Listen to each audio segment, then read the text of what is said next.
Olá, meus irmãos, eu louvo e agradeço a Deus pela oportunidade de estarmos juntos mais uma vez para compartilhar as Escrituras, a Palavra de Deus, para sermos edificados, fortalecidos, desafiados. É sempre bom estar juntos e caminharmos nas Escrituras, sendo cada vez mais edificados e preparados para a nossa caminhada, para o grande desafio que Deus tem para a vida de cada um de nós. Ao longo desta semana, eu comecei a ler o Evangelho de Mateus e a estudar uma coisa que me chama muito a atenção, está no capítulo 5 de Mateus. Então eu quero convidar você a pegar a sua Bíblia, o seu aplicativo e abrir o Evangelho de Mateus no capítulo de número 5. Já nós vamos ler. Mas antes eu quero citar dois outros textos de Paulo. O primeiro está lá em Gálatas, no capítulo 4, verso 19, e depois Efésios, no capítulo 2, verso de número 10. Então, nesta carta de Paulo aos Gálatas, no capítulo 4, verso 19, Paulo declara assim, ele está falando sobre os crentes daquela igreja, sobre os irmãos, e ele diz assim: meus filhos, por quem sofro dores de parto, até que Cristo seja forjado em vós. Paulo aqui ele está falando do processo de Deus na vida daqueles crentes, de forjar Cristo na vida deles. E era um dos trabalhos de Paulo. Paulo se preocupava com isto, e ele aqui está dizendo que ele sofria dor de parto, né? Para ver realmente Cristo ser forjado na vida deles. E o texto de Efésios 2:10, Paulo declara: porque somos obra das suas mãos, criados em Cristo Jesus, para vivermos na prática das boas obras, as quais Deus de antemão preparou para nós. Então Paulo está falando primeiro de um processo de Deus, né, forjando Cristo na vida de cada um de nós, de cada cristão. E depois de Cristo forjado, este processo de vida prática. A palavra ela precisa ser vivida de maneira prática. Nós somos chamados para viver, né, na prática as boas obras. E diante deste desafio, como eu disse, lendo o Evangelho de Mateus, no capítulo 5, né, começa o Sermão do Monte e Jesus começa a falar das boas aventuranças. Então, eu quero convidar você a ler comigo o capítulo 5, a partir do verso 1. Diz assim: e vendo as multidões, ele subiu a um monte, e quando estava sentado, aproximaram-se deles os seus discípulos. E ele, abrindo a boca, ensinava-os, dizendo: abençoados são os pobres em espírito, não é de espírito, mas em espírito, porque deles é o reino dos céus. Abençoados são os que choram, porque eles serão consolados. Abençoados são os mansos, porque eles herdarão a terra. Abençoados são os que têm fome e sede de justiça, porque eles serão saciados. Abençoados são os misericordiosos, porque eles obterão misericórdia. Abençoados são os puros de coração, porque eles verão a Deus. Abençoados são os pacificadores, porque eles serão chamados filhos de Deus. Abençoados são os perseguidos por causa da justiça, porque deles também é o reino dos céus. Abençoados sois vós, quando homens vos insultarem e vos perseguirem e falsamente disserem toda espécie de mal contra vós por minha causa. Alegrai-vos e sejam imensamente felizes, porque grande é a vossa recompensa nos céus. Então, estas são as famosas bem-aventuranças, que nada mais são do que diretrizes de como se vive no reino de Deus. São práticas necessárias, né, inerentes à vida de todos aqueles que foram alcançados pela graça divina, pela obra salvadora de Cristo na cruz do Calvário. Então, aqui nós encontramos estas bem-aventuranças. E este termo abençoado, bem-aventurado, no original grego é Makarios, né? E que são promessas para o ser humano regenerado que vive em obediência.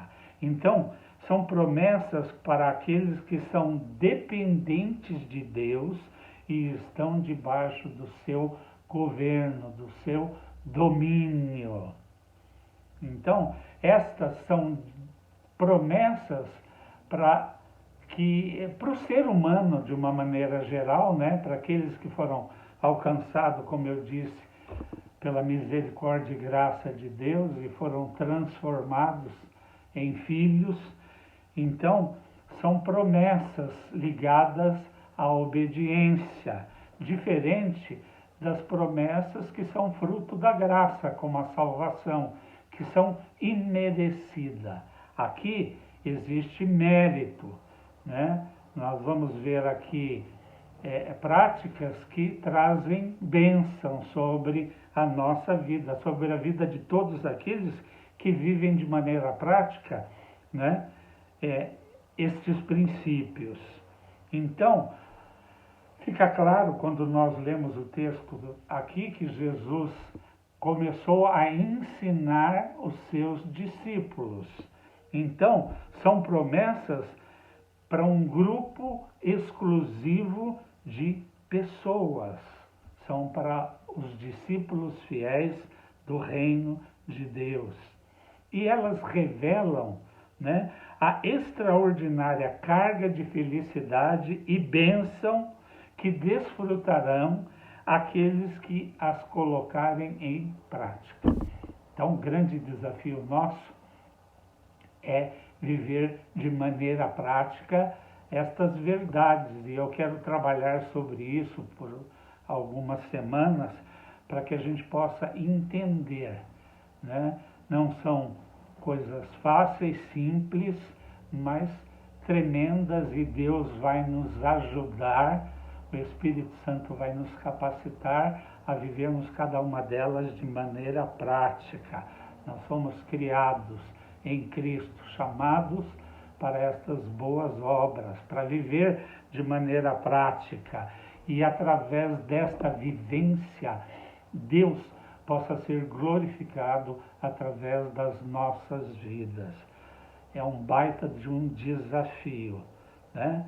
Então, nós vemos aqui, Jesus ele está no princípio do seu ministério. E ele então começa a arrebanhar os primeiros discípulos, né?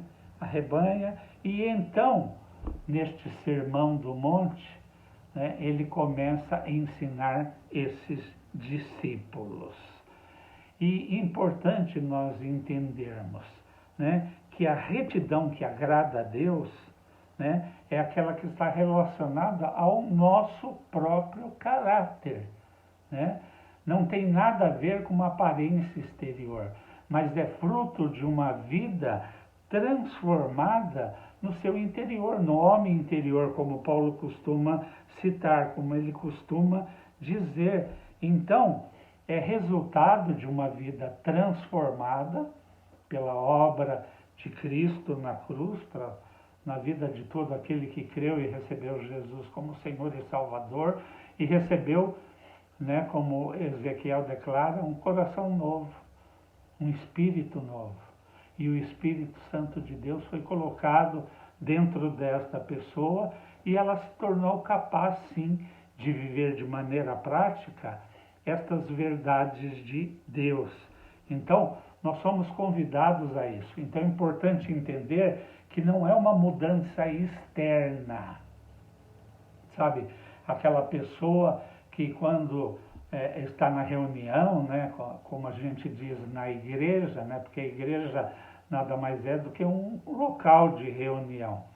Mas quando está lá, né, demonstra aquela aparência de bondade, de piedade, né, como muitos maridos educados, cavalheiros, gentis, sensíveis, lá no ambiente da igreja, né? Diferente muitas vezes de casa. Mas na realidade o que agrada a Deus é uma transformação no caráter. E é justamente esse o grande propósito da obra de Cristo. Não é uma mudança de religião, não é uma mudança de aparência exterior, é uma mudança de natureza. Por quê? Porque nascemos com uma natureza má e perversa. É o que as Escrituras declaram, é o que Paulo fala na maioria das suas cartas. Então, nós nascemos assim, consequência, uma herança maldita, né, que veio sobre a raça humana por causa da desobediência do nosso pai Adão, lá no princípio. Então, é uma mudança de natureza, né? De natureza. É só Cristo que é capaz de fazer isto. Por isso que a salvação é graça, é merecida, porque nós não temos a capacidade, né, de sermos obedientes de maneira perfeita, cumprindo todos os mandamentos. Então nós somos salvos, como Paulo declara, pela graça. Né? Não é dom, não é mérito nosso, é dele. Ele foi obediente até o fim. Ele veio, né, a este mundo, viveu aqui, ele não tinha pecado nenhum, mas ele realizou uma obra, ele pagou um alto preço, ele entregou a sua vida como sacrifício pela nossa vida, né? Graças a esse favor imerecido, eu li uma definição que eu acho tremenda. Graça é Deus se tornando o que nós éramos, né? Quando ele naquela cruz, ele atraiu todos os nossos pecados sobre si, então ele se tornou um pecador. Então graça é Deus se tornando o que eu era, para que eu pudesse me tornar o que ele é. Certo, queridos? Então, essa retidão agrada a Deus, essa mudança interior, essa mudança de natureza, essa mudança de caráter, né? De caráter, é isso que Deus quer e espera de cada um de nós. Então, estas bem-aventuranças, elas revelam o que Deus espera de cada um de nós. E Deus, ele está atento às motivações do nosso comportamento. O que motiva? Esta é a grande questão, né? Esta é a grande questão. Deus, ele está interessado nas motivações do nosso comportamento e não no comportamento em si. Deus, ele está preocupado com o que nos move, né? O que nos motiva, o que nos leva a determinadas atitudes. Qual que é a motivação? Né? Num gesto, num ato de bondade, o que te motiva a fazer aquilo? É a vida de Deus em você que te leva a agir? É o amor de Deus se expressando através da sua vida? Ou, como muitas vezes pessoas fazem para serem vistas, admiradas, até mesmo veneradas? Então, Deus, Ele está preocupado com a motivação do nosso coração, o que nos move. Então, essas bem-aventuranças, elas deixam claro quem são os felizes aos olhos de Deus. Quem são os felizes? E isto é tremendo, né? Agora, é importante nós lembrarmos que estas bem-aventuranças, elas só vão se manifestar, né, de maneira prática se nós conservarmos, né, e praticarmos um relacionamento com Deus. Um relacionamento com Deus. Elas são fruto justamente desse relacionamento, dessa vida de intimidade, dessa vida de comunhão, né? Aí eu pergunto, quanto tempo você gasta com Deus do seu dia, das suas 24 horas? Quanto tempo você dedica a Ele, né? Através da oração, através da leitura bíblica, através dos estudos, através do louvor, da adoração. É importante. Por quê? Se Deus ele não vier em primeiro lugar na nossa vida, ele não vai estar em segundo, tenha certeza disto. Então, se o Senhor é a pessoa mais importante para nós e deve ser, ele precisa vir em primeiro lugar. Mateus 6,33, buscai, pois, em primeiro lugar, o reino de Deus e a sua justiça. Deus precisa ter primazia nas nossas vidas. Então, é importante, né, separarmos. Não é qualquer tempo, é o melhor tempo. Né? Não importa quanto tempo é esse tempo, mas separarmos um tempo de qualidade para poder ter intimidade, né? Para poder ter comunhão com Deus. Então, esta vida, esta caminhada cristã, ela é pautada, ela tem como base, como alicerce, né, Deus. A nossa comunhão com Ele, o nosso relacionamento, a nossa vida de intimidade. Aliás, a nossa vida cristã, ela vai ser o resultado disto. Então, é importante entendermos que estas bem-aventuranças, elas são o resultado, né, de uma vida andada com Deus. Né? É o que Jesus declara, vinde a mim, né, todos aqueles que estão cansados, sobrecarregados. Jesus está fazendo um convite, vem andar comigo. Vem andar comigo. Vem aprender comigo. Né? Ele faz e nós ajudamos. Este é o processo de Deus. Né? Então, primeiro, Cristo precisa ser forjado em nós. E depois, nós precisamos, na medida em que ele vai sendo, porque isto é um processo que começa um dia, mas não tem fim, né?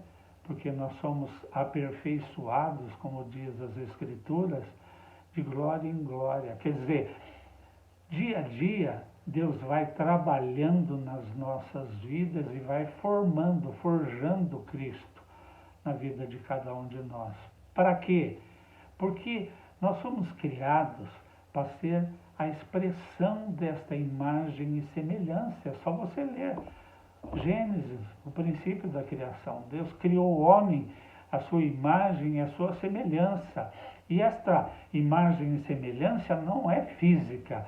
Deus ele não tem corpo, ele é um espírito. Então, são semelhanças justamente atributos de caráter. Esta é a grande preocupação de Deus. Ele está preocupado não em que nós tenhamos uma aparência externa de bondade, né, como um bom cristão, mas ele está preocupado com o nosso interior, com o nosso coração. O que nos move? Qual a motivação nossa em cada atitude, em cada pensamento, em cada reação. Você é uma expressão de Deus na vida das pessoas.